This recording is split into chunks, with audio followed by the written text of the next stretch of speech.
আলাইকুম দর্শক, আমি এই মুহূর্তে দাঁড়িয়ে আছি ব্রাহ্মণবাড়িয়া সরাইল পাকশিমল ইউনিয়নের বড়ইছড়া গ্রামে। এই গ্রামটি একটি অত্যন্ত সুন্দর প্রাকৃতিক গ্রাম। এই গ্রামে বাস করে সহজ সরল মানুষ, যেগুলি আসলে তাদের প্রধান কাজ হচ্ছে কৃষিকাজ করে তারা জীবিকা নির্বাহ করে। আমার পিছনেই একটা নদী আছে, তারা এই নদী থেকে মাছ ধরে তাদের পুষ্টি চাহিদা মেটায়। তো আমি এখানে যে কারণে বলতে আসলাম বা আসছি, আমরা শুনতে পেয়েছি আমাদের বিভিন্ন গণমাধ্যম থেকে বা স্থানীয় এলাকাবাসী থেকে যে এখানে একটা মাদকের সাম্রাজ্য গড়ে উঠেছে। দর্শক, আমি বলতে চাই এই মাদকের সাম্রাজ্য সম্বন্ধে আজকে আমি অত্র এলাকাবাসী থেকে যে তথ্য পেয়েছি, যে ঘটনা জানতে পেরেছি, এখানে চিহ্নিত কয়েকজন লোক, কয়েকজন লোক, 1 থেকে 5-7 জন লোক এখানে মাদকের ব্যবসা করে।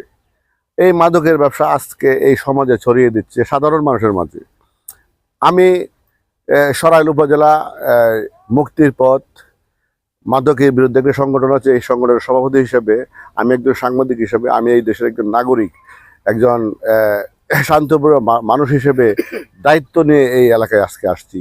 এসে দেখলাম একজন সাধারণ একজন মানুষ, যে এলাকার সমাজসেবা করে, যিনি এলাকায় পরিচালনা করে, একজন শিক্ষক ছিলেন, দীর্ঘ বছর ধরে এই অত্র এলাকার মানুষকে শিক্ষা দেওয়ার জন্য যে লোকটা আজীবন চেষ্টা করে গেছেন, এখন তিনি অবসরে আছেন।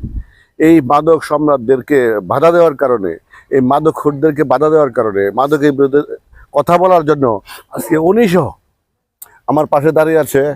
উনি কোথায়? উনি আমার পাশে দাঁড়িয়ে আছে। উনি আজগর আলী মাস্টার। ওনাকে এলাকাবাসী অত্যন্ত মারাত্মক সম্মানের চোখে দেখে এবং সম্মান ইজ্জত করে। ওনার বিরুদ্ধে একটি আপত্তিকর মামলা দায়ের করেছে। তো আমি প্রশাসনের দৃষ্টি আকর্ষণ করব, আপনারা সঠিক তদন্ত করে, সঠিক পরামর্শ করে, এলাকাবাসী স্থানীয় যারা আছে তাদের সাথে কথা বলে এই মামলাটা যে মিথ্যা এটা আপনারা প্রমাণ করবেন। এবং স্থানীয় মেম্বার এখানে দাঁড়িয়ে আছে, উনি জনপ্রতিনিধি, এই অত্র এলাকার জনগণের ভোটে নির্বাচিত হয়েছেন। উনারাও আমাদের সাথে কথা বলেছেন, খুব দুঃখ প্রকাশ করেছেন আসলে যে একজন ভালো মানুষের নামে, একজন সুনামধন্য মানুষের নামে, যার দ্বারা এই এলাকার মানুষ প্রতিষ্ঠিত হচ্ছে, যার দ্বারা এলাকার মানুষ শিক্ষিত হচ্ছে, ওনার বিরুদ্ধে আজকে একটা মামলা দায়ের করেছে। খুব দুঃখ লাগলো আমার এই কথাগুলি শুনে। আমি এর তীব্র নিন্দা প্রতিবাদ জানাচ্ছি এবং প্রশাসন এবং সরকারের যারা এই সরাইল পরিচালনা করেন, ইউরো মহোদয় সহকারে যারা আছে, সকলের কাছে আমি এটা একটা আবেদন করলাম যে এটা সুস্থ তদন্ত করে একটা সঠিক বিচার যেন হয়। কেন একজন ভালো মানুষের নামে একটা মিথ্যা মামলা নিল এবং প্রশাসন কেন এই মামলাটা নিল, কেন তদন্ত করলো না? এতগুলো ধারা দিয়ে একটা মামলা সাধারণ মানুষকে কেন হয়রানি করলো? আমি সকলের প্রতি শ্রদ্ধা সম্মান রেখে আমি এটার তীব্র নিন্দা প্রতিবাদ জানাচ্ছি। এবং পাশাপাশি কেন এটা করা হলো, ওনার মান সম্মানে কেন আঘাত করা হলো, এর বিচার চেয়ে, সরকারের কাছে বিচার চেয়ে, মাননীয় প্রধানমন্ত্রী তার বিচার চেয়ে, আমি একজন দলীয় পার্সন হিসেবে বিচার চেয়ে আমি আপনাদের কাছে বিদায় নিলাম। খুদা হাফেজ। ধন্যবাদ সকলকে। আসসালামু আলাইকুম।